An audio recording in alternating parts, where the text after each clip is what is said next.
Hello नमस्कार साथियों, आपका स्वागत है एक बार फिर से हमारे चैनल पे। तो साथियों, आज इस क्लास में देखने वाले हैं दिल्ली पुलिस परीक्षा के लिए जीके जीएस के रामबाण सवाल। तो साथियों, केवल 6 से 7 मिनट आप दीजिए, इस क्लास में से आपको 2-3 सवाल देखने को मिल सकता है आज के एग्जाम में। तो साथियों, इस क्लास का एक भी सवाल मत छोड़ के आज के एग्जाम के लिए समझ लिए यही एग्जाम में आ सकता है। ऐसे सवाल हैं जो आपके 14 नवंबर से स्टार्ट हुआ था आपका दिल्ली पुलिस परीक्षा में। 2-3 सवाल तो रिपीट हो रहा है दोस्तों, तो एक भी सवाल आप मत छोड़िए इस क्लास में से। बस 6 से 7 मिनट दीजिए, देख लीजिए आज के एग्जाम में 2-3 सवाल फंस सकता है इसी क्लास से। तो चलिए दोस्तों, बिना टाइम वेस्ट किए हम आज का प्रश्न पहला देखते हैं। आज का प्रश्न पहला है, जैन धर्म का सबसे महत्वपूर्ण मौलिक सिद्धांत है। तो साथियों, जैन धर्म का सबसे महत्वपूर्ण मौलिक सिद्धांत क्या है? अहिंसा है। तो ऑप्शन भी क्या है? बिल्कुल राइट ऑप्शन है। तो प्रश्न नंबर दूसरे बढ़ते हैं। प्रश्न दूसरा दे, हड़प्पा के एक बंदरगाह का नाम लिखिए। तो साथियों, हड़प्पा के एक बंदरगाह का नाम लिखिए। लोथल है दोस्तों। तो ऑप्शन ए क्या है? बिल्कुल राइट ऑप्शन है। तो चलिए प्रश्न नंबर तीसरे बढ़ते हैं। प्रश्न तीसरा दे, बंगाल में आंदोलन के दौरान तिरंगा झंडा लाल हरा पीला डिजाइन किया गया था। तो साथियों, बंगाल में किस आंदोलन के दौरान तिरंगा झंडा जैसे लाल हरा पीला डिजाइन किया गया था? तो साथियों, स्वदेशी आंदोलन के समय। ऑप्शन सी क्या है? बिल्कुल राइट ऑप्शन है। तो प्रश्न नंबर चौथा देखते हैं। भारत सरकार अधिनियम 1935 के अनुसार मुख्य न्यायाधीश के साथ कितने न्यायाधीशों की नियुक्ति की गई थी? तो साथियों, भारत सरकार अधिनियम 1935 के अनुसार मुख्य न्यायाधीश के साथ कितने न्यायाधीशों की नियुक्ति की गई थी? तो आपके छः लोगों की गई थी। तो ऑप्शन सी क्या है? बिल्कुल राइट ऑप्शन है। तो चलिए प्रश्न नंबर 5 देखते हैं। प्रश्न 5 दिया, निम्नलिखित में से किनके द्वारा 1857 की क्रांति की शुरुआत की गई थी? तो साथियों, किनके द्वारा 1857 की जो क्रांति हुई थी शुरुआत की गई थी?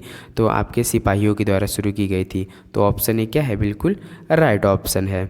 तो प्रश्न नंबर 6 देखते हैं। प्रश्न 6 देखते हैं, अरावली पर्वत श्रेणी में सबसे ऊंचा शिखर कौन सा है? तो साथियों, अरावली पर्वत श्रेणी में सबसे ऊंचा शिखर कौन सा है? तो आपका गुरु शिखर है ये। तो ऑप्शन सी क्या है? बिल्कुल राइट ऑप्शन है। तो प्रश्न नंबर 7 देखते हैं। निम्नलिखित में से कौन सी घटना की प्रतिक्रिया में भारत छोड़ो आंदोलन चलाया गया था? तो साथियों, कौन सी घटना की प्रतिक्रिया में भारत छोड़ो आंदोलन चलाया गया था?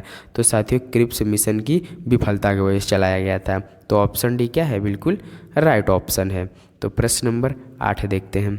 कौन सा सबसे ऊंचा भारतीय शिखर है?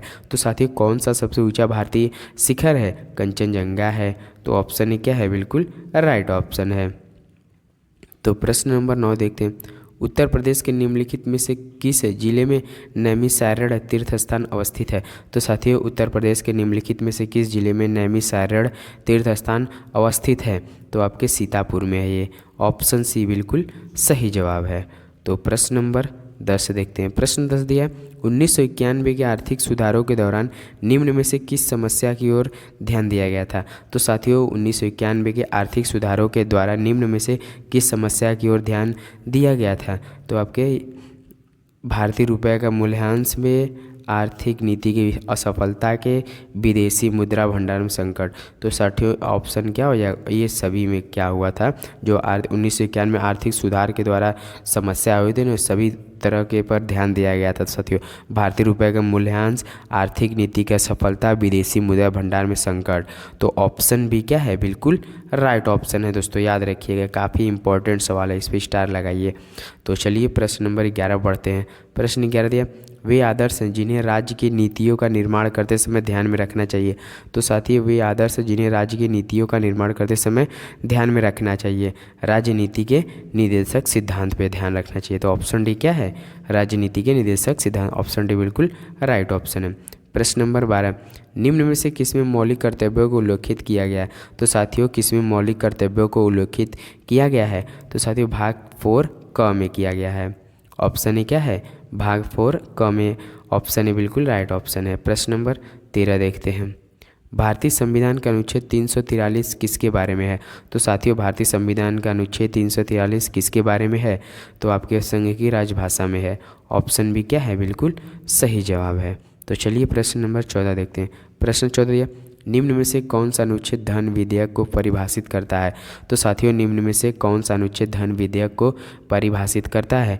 तो आपका अनुच्छेद 110 करता है। ऑप्शन ए क्या है? बिल्कुल राइट ऑप्शन है। तो साथियों अनुच्छेद का एक भी सवाल मत छोड़ के जाइएगा। हर शिफ्ट में 2-3 सवाल देखने को मिल रहा है। तो साथियों हर एग्जाम में, जितने भी एग्जाम हुए 3 से 4 सवाल तो पूछ रहा है हर शिफ्ट में।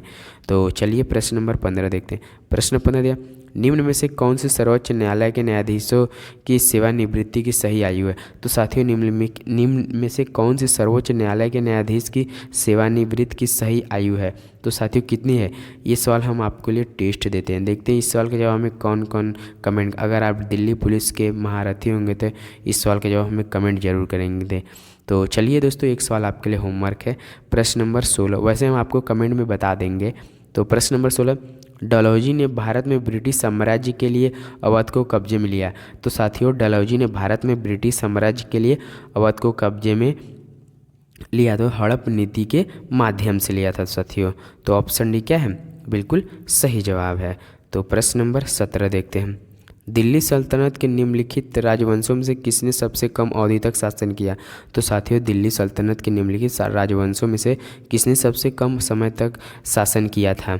तो आपके खिलजी ने किया था सबसे कम। तो ऑप्शन ए क्या है? बिल्कुल राइट ऑप्शन है। तो चलिए प्रश्न नंबर 18 पढ़ते हैं। प्रश्न 18, निम्नलिखित में से किस व्यक्ति ने हिंद स्वराज पुस्तक लिखी है? तो साथियों निम्नलिखित में से किस व्यक्ति ने हिंद स्वराज पुस्तक लिखी है? तो आपके महात्मा गांधी ने लिखी है। तो ऑप्शन डी बिल्कुल राइट ऑप्शन हो जाएगा। प्रश्न नंबर 19 देखते हैं।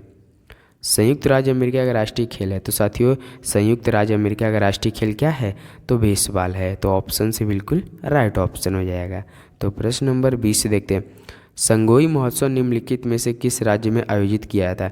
तो साथियों संगोई महोत्सव निम्नलिखित में से किस राज्य में आयोजित किया है? ये आपके मणिपुर में। तो ऑप्शन है बिल्कुल राइट ऑप्शन है। तो साथियों 1 से लेकर 20 तक हमने सारे सवाल आपके करा दिए हैं। ये सारे सवाल आपके दिल्ली पुलिस परीक्षा के लिए समझ लीजिए। रामबाण एक सवाल में मत छोड़िए।